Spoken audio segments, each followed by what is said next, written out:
오늘 우리가 함께 볼 말씀은 다윗이 지은 시편의 말씀입니다. 아마 그 위에 표제를 보면은 뭐라고 써 있죠? 다윗이 밧세바와 동침한 후 선지자 나단이 그에게 왔을 때라고 써 있습니다.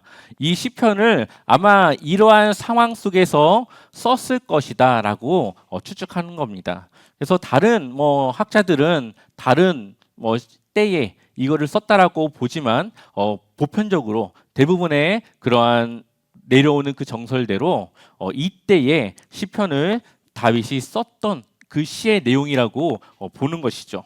오늘 말씀의 배경이 되는 밧세바 사건은 사무엘하 11장과 12장에 나와 있는 그런 내용입니다. 우리 한번 사무엘하 11장 1절 말씀 우리 같이 읽어보겠습니다. 네, 제가 읽어드릴게요.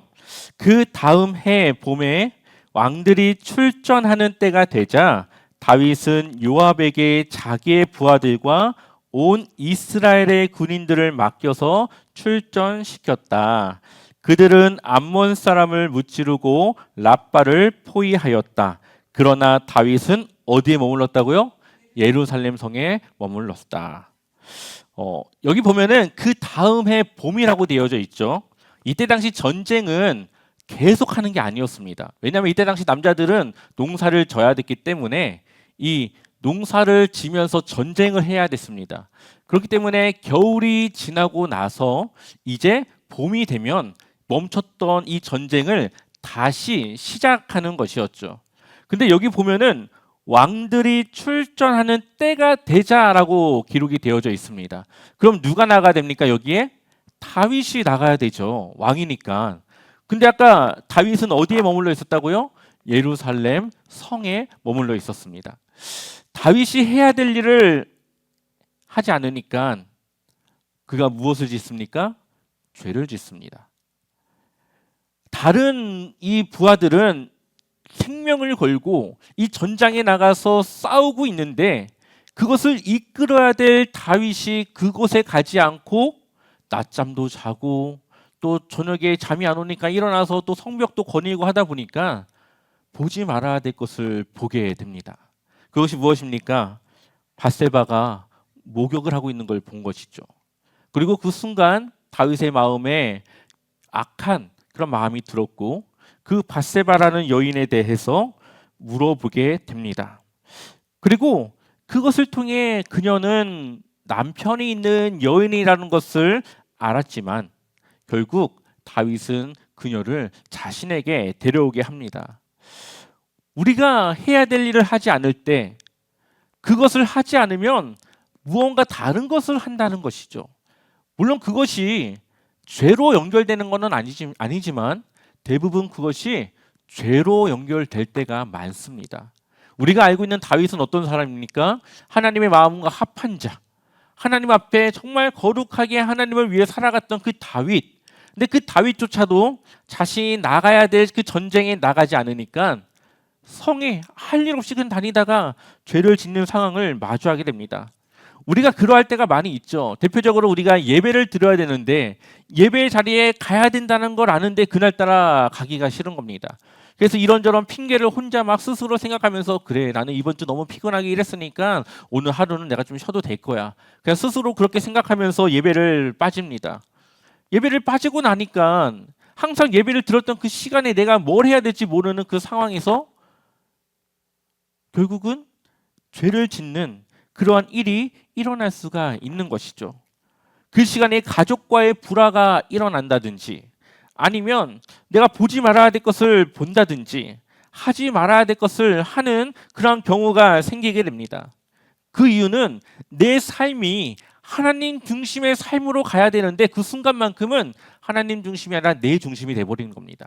그래서 내 생각, 내가 원하는 그 원대로 그렇게 그 시간을 사용하게 되는 것이죠. 그래서 교회에서 봉사를 하거나 아니면 어떠한 행사를 준비해야 되는 그 자리에 가기 싫어서 핑계를 대고 빠졌을 때 결국 우리에게는 뭐가 오냐? 죄에 대한 유혹이 찾아오게 되는 것이죠. 마귀는 우리의 그러한 소홀해진 마음을 가만두지 않습니다. 우는 사자와 같이 우리를 늘 집어삼키려고 하는 그 마귀가 그 틈을 비집고 들어와서 우리의 마음과 우리의 생각을 하나님으로부터 멀어지게 만든다라는 거죠. 바로 그러한 일이 지금 누구에게 일어났습니까? 다윗에게 일어났습니다. 다윗은 전쟁을 나가야 되는데 그것을 나가지 않았고, 우연인지 모르겠지만 밧세바라고 하는 여인을 목욕하는 것을 봤고, 그가 할 일 없는 그 시간에 그 여인을 데리고 오게 되는 것이죠. 그리고 다윗은 그때부터 하나님 앞에 큰 죄를 짓기 시작합니다. 근데 그 죄가 밧세바에서 끝나지 않습니다. 죄라고 하는 것이 무서운 이유는 계속적으로 우리를 죄를 짓게 하기 때문이죠. 죄는 한 번으로 보통 끝나지 않습니다. 그 죄를 덮기 위해 또 다른 죄를 짓게 됩니다. 그리고 그 죄를 덮기 위해서 더 큰 죄를 우리가 따라가게 된다라는 것이죠. 제가 예전에 이런 적이 있었습니다. 초등학교 한 6학년 정도에 이제 학교에서 아이들과 축구를 이제 하는데 축구 경기가 잘 되지 않았어요. 그래서 제 안에 짜증이 막 너무 나가지고 안경을 운동장에 던지고 그걸 발로 찼습니다. 그러니까 안경알이 그때 당시 제가 축구화를 신고 있어가지고 구멍이 났어요. 이 안경알 여기에 조그맣게 구멍이 났어요. 그러고 나니까 제 안에 뭐가 듭니까? 혼날까봐. 이걸 내가 어떻게 말해야 되나? 근데 그때 초등학생이고 어렸으니까 어쨌든 이것에 대한 좀 그럴듯한 이 핑계를 대야 되겠다라고 생각한 게 뭐냐면은, 친구하고 싸웠는데 그 친구가 반지를 끼고 있었고 그 친구가 내 이 안경을 쳐서 깨졌다. 나름대로는 그거를 잘 생각했다고 말했어요. 그랬더니 그때부터 부모님은 눈에 뭐 유리가루는 안 들어갔냐, 눈은 괜찮냐, 병원 가야 되는 거 아니냐, 제가 생각하지 못한 그런 일들이 막 일어나기 시작하는데, 저는 그것을 무마시키려고 또 뭘 해요? 거짓말을 계속 그것을 넘기려고. 저희 부모님은 아직도 그 안경이 그래서 깨진 걸로 생각하고 계세요. 네. 어쨌든 그때 그 기억이 아직도 떠나지가 않습니다. 내가 왜 그랬지? 그냥 솔직하게 말한다고 해서 그렇게 혼나지는 않았을 것 같아요. 지금 생각해 보면은. 근데 그때는 그게 너무 두려워서 그 거짓말을 그렇게 하게 되었습니다. 다윗도 결국은 이 밧세바가 자신과 동침해서 임신을 하게 되는데, 그것을 덮기 위해서 무엇을 합니까? 그 남편을 데리고 옵니다. 한창 전쟁을 하고 있는 그 남편을 휴가라고 하는 핑계를 대서 이 성으로 데리고 옵니다. 그래서 그 휴가를 받은 이 우리아가 밧세바와 함께 이 잠자리를 하면은 그 임신한 아이가 우리아의 아이처럼 하려고, 그렇게 만들려고, 또 뭐로 이어집니까? 죄로 이어지는 거죠. 그런데 이 우리아가 충신이어서 집으로 가지 않고 성에 머물게 됩니다. 우리 한번 사무엘하 11장 27절 우리 함께 읽어보겠습니다. 애도하는 기간이 지나니 다윗이 사람을 보내서 그 여인을 왕궁으로 데려왔다.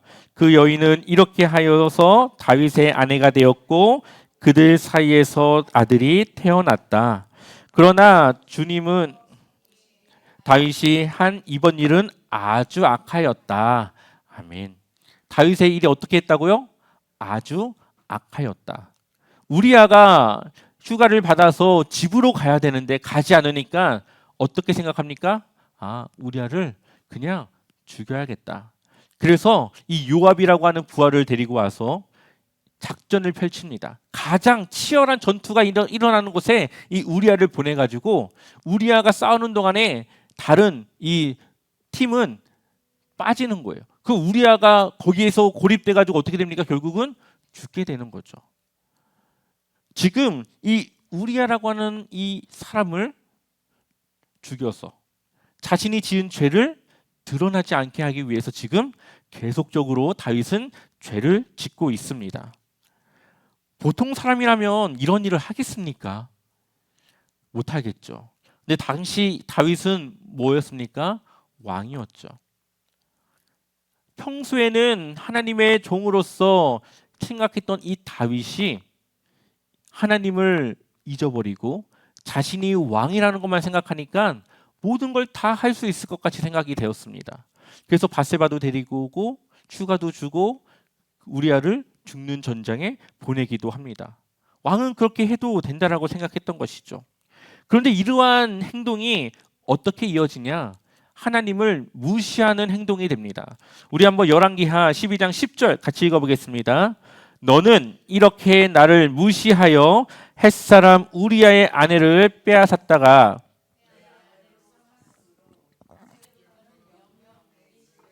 칼부림이 떠나지 않을 것이다. 아멘. 누구를 무시합니까? 하나님을.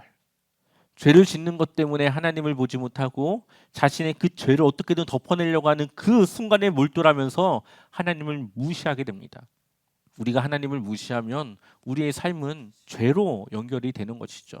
그래서 우리가 해야 될 일을 하지 않을 때, 하나님을 위해 우리가 해야 될 그 자리를 지키지 않을 때 우리는 죄의 유혹과 함께 죄를 짓는 그 자리에 갈 수가 있습니다. 결국 다윗은 그 죄에 대한 책임을 져야 되게 됐습니다. 그래서 그의 집안에 뭐가 떠나지 않아요? 칼부림. 이 형제와 이 가족 간의 이 칼부림의 그 서로 간의 그 싸움이 치열하게 일어나게 된다라는 겁니다. 그런데 이 죄를 지었던 이 다윗의 마음이 어떠했을까요? 편안했을까요? 그러지 않았을 겁니다. 그래서 오늘 그의 마음, 죄를 짓고 났을 때의 그 마음, 괴로웠던 그 마음을 이 시편 51편, 우리가 읽었던 이 말씀으로 표현을 하고 있는 것이죠. 시편 51편 1절을 보면 하나님이여 주의 인자를 따라 내게 은혜를 베푸시며 주의 많은 긍휼을 따라 내 죄악을 어떻게 해달라고요? 지워주소서. 2절 한번 같이 읽어볼까요? 나의 죄악을 말갛게 씻으시며 나의 죄를 깨끗이 제하소서. 2절입니다. 네. 다윗이 하나님께 은혜를 구합니다. 어떻게 이 죄를 용서받을 수 있겠습니까? 아마 이것은 세상 법정으로만 가져가도 최소 무기징역은 나올 겁니다. 그런 이 다윗의 이러한 죄를 누구에게 가지고 나갑니까? 하나님께 가지고 나갑니다. 하나님의 그 거룩하심을 따라서 다윗은 아주 악한 죄를 지은 죄인이지만 이 죄를 지은 이 다윗은 하나님의 인자하심, 그분의 긍휼하심으로 인해서 자신의 그 용서받지 못할 죄가 용서받을 수 있을 것이라는 믿음으로 하나님께 나아가게 되는 것이죠. 우리는 이 다윗을 통해서 하나님께 어떻게 나아가야 되는지를 너무나도 잘 보여주고 있습니다. 우리 어떠한 죄라도 하나님께 가지고 나아가면 하나님은 그의 인자하심, 부드럽고 따뜻한 그 순전한 그 마음으로 우리를 품어주시고 우리를 용서해 주신다라는 것이죠. 우리는 하나님의 은혜 안에 살아갈 수 있습니다. 우리가 죄를 짓는 것은 막을 수 없지만 죄를 지은 이후에 하나님께 나아가서 그 죄를 용서받을 수 있습니다. 그것이 하나님이 우리에게 주신 은혜이죠. 그래서 다윗은 하나님께 자신의 모든 잘못을 다 솔직하게 이야기하고 하나님께 은혜를 구합니다. 그런데 다윗이 자신이 왜 죄를 지을 수밖에 없었는지를 고백하고 있는데요. 3절 말씀 같이 읽어보겠습니다. 무릇 나는 내 죄과를 아오니 내 죄가 항상 내 앞에 있나이다. 아멘. 죄가 어디에 있어요? 내 앞에. 내가 가는 곳마다 죄가 내 눈에 보이는 내 앞에. 믿음이 좋고 우리가 성령이 충만하고 하나님 앞에 신실하게 살아갈 때는 하나님이 내 앞에 있습니다.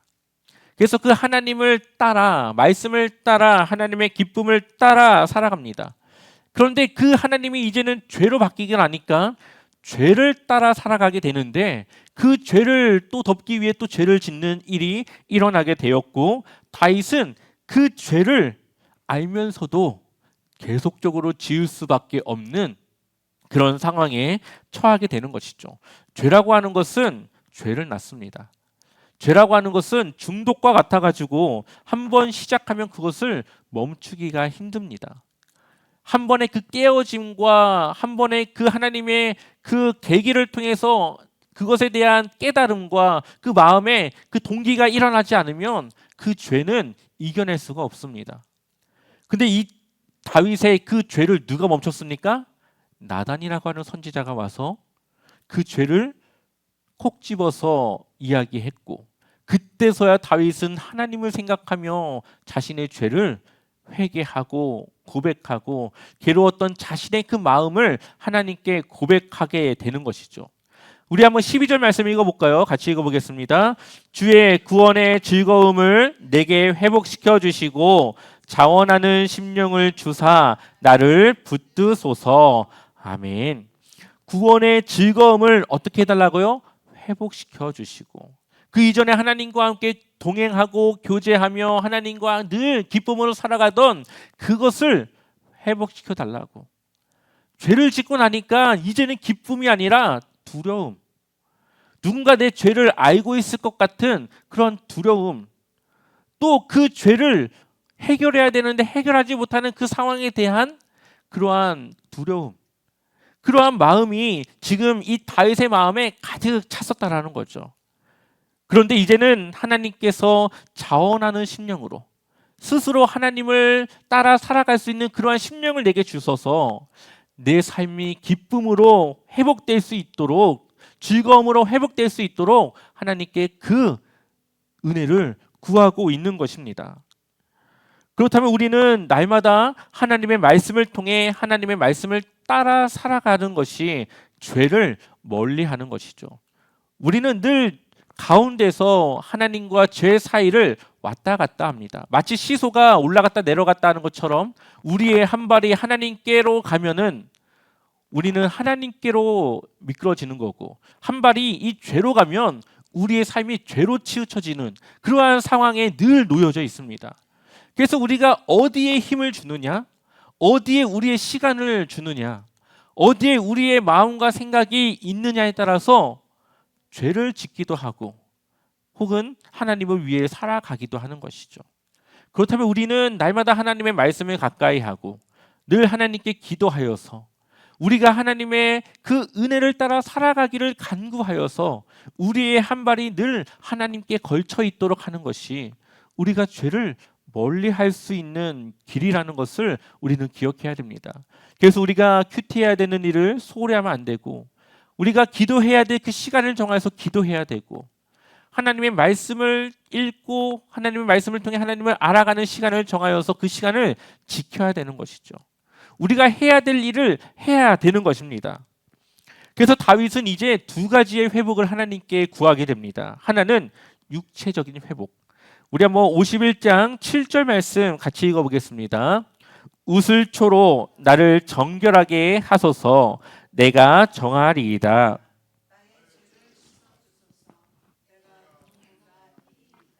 아멘. 여기서 나오는 우슬초라고 하는 것은 식물의 한 종류입니다.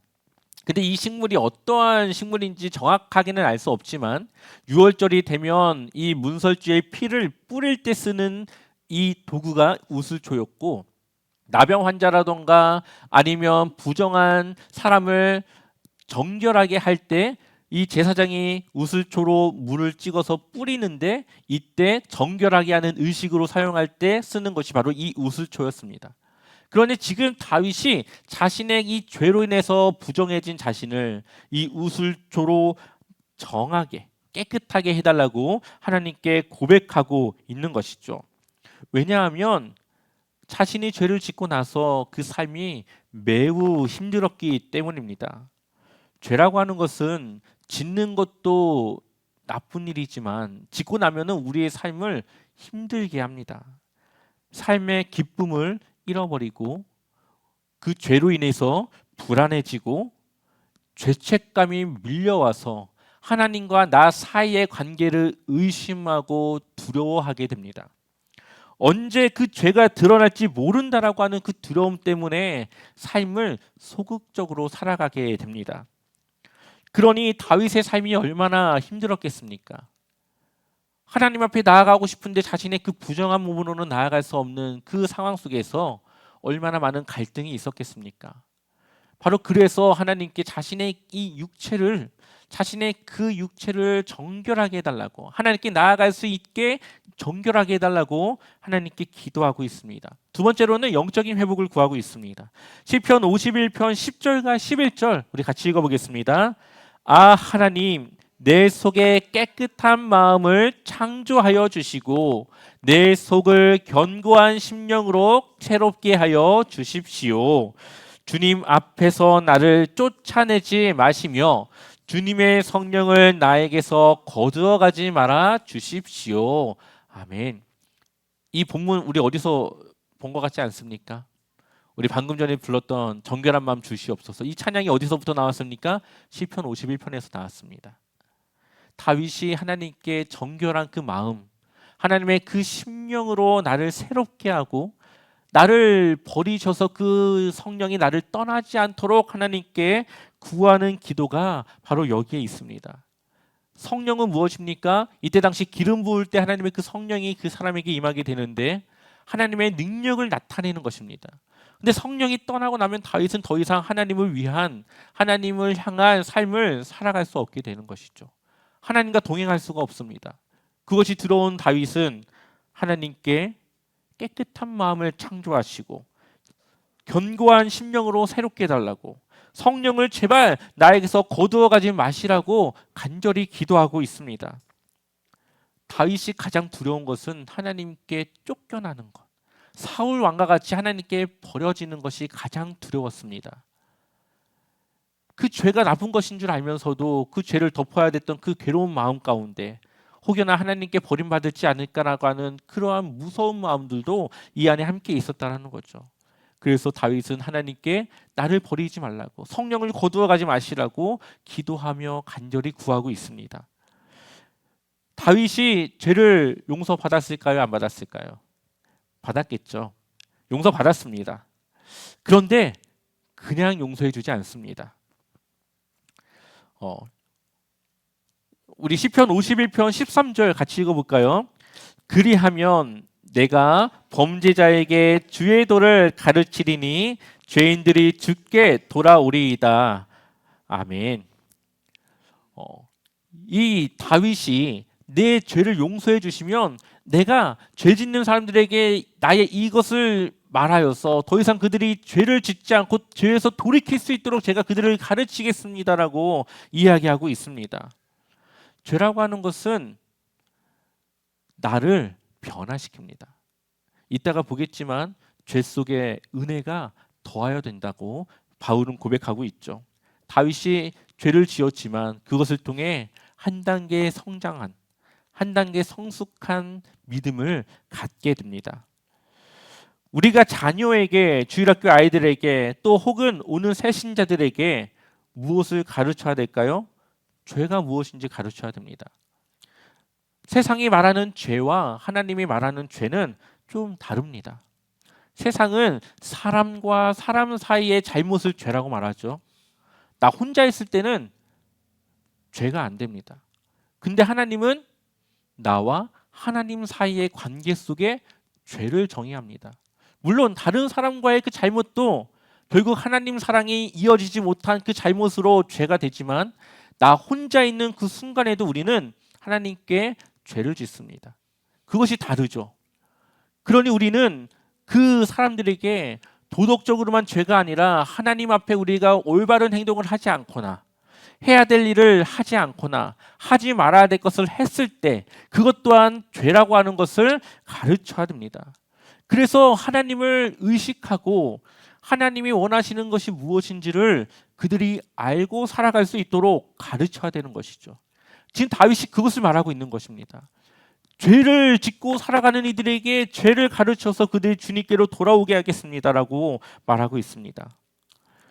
또한 이 다윗은 예배의 회복을 하나님께 약속하고 있습니다.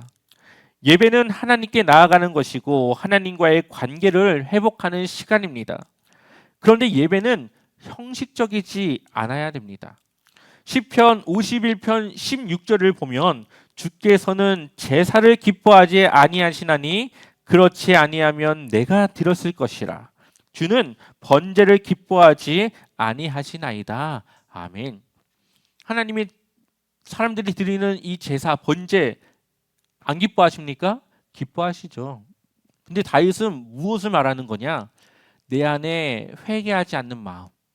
여전히 나는 그 죄에 대해서 회개도 하지 않고서 의식적으로 형식적으로 하나님께 제사를 드려서 그 죄를 용서함 받으려고 하는 그것은 하나님께서 기뻐하지 않는다라는 것을 말하고 있습니다.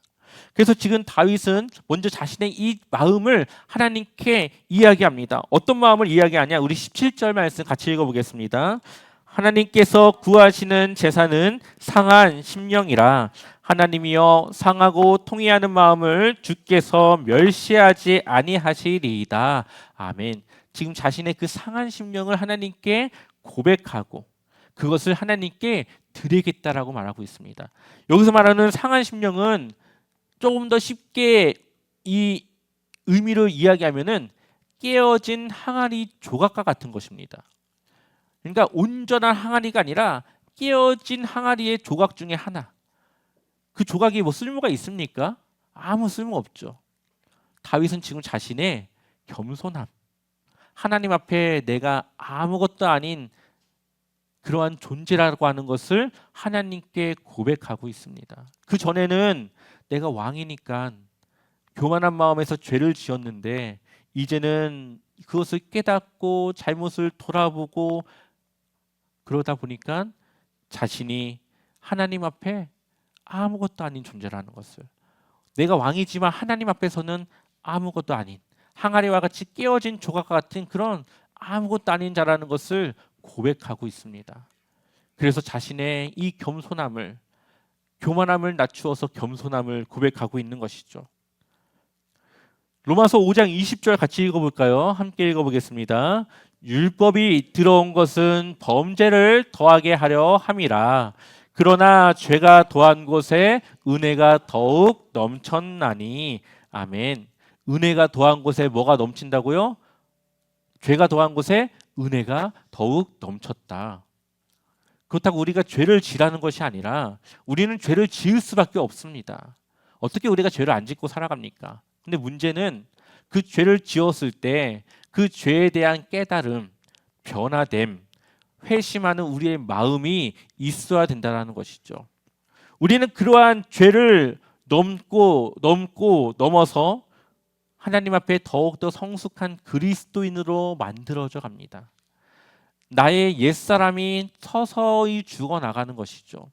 그리고 하나님의 그 성실한, 그 성령의 그 충만한 모습이 우리 안에 나타나게 되는 것입니다. 죄는 우리를 낮춥니다.